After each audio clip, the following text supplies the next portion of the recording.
Second. Mummy मी आले. अय्या आलीस तू? हो मम्मी. आणि हे बघ मी केवढी मोठी बॅग घेऊन आली आहे. आता मी मस्तपैकी 15 दिवस इथेच राहणार. हे बरं केलंस तू. आता तू आलीस तर तुझ्यासाठी मी मस्त पुरणपोळी बनवते. एक काम कर, पटकन कपडे चेंज करून ये, मग आपण बसून मस्त गप्पा मारूया. हो मम्मी मी पटकन येते.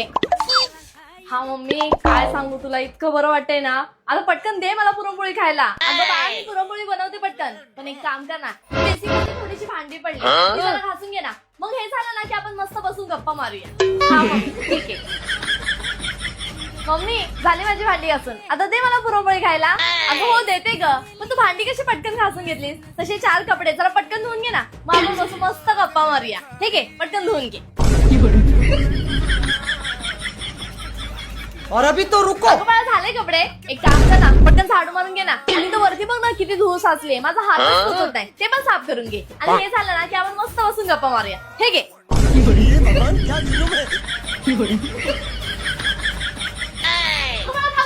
बसतेस काय? आता सगळी कामं आवरलेस तर लादी पण पटकन पुसून घे ना.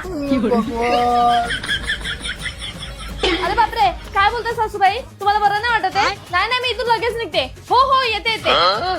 अगं बाळा काय झालं, कुठे चाललीस अचानक? अगं मम्मी माझ्या सासूबाईंची तब्येत खूप बिघडली, मला जावं लागेल, निघते मी. बाळा मी तुझ्यासाठी पुरणपोळी बनवली, ती तरी खाऊन जा. पुरणपोळी राहू दे तुझी ती पुरणपोळी. पुरणपोळी देते बोलून सगळी कामं माझ्याकडून करून घेतलीस. नंतर कधी आली ना तर खाईन तुझी ती पुरणपोळी. निघते मी.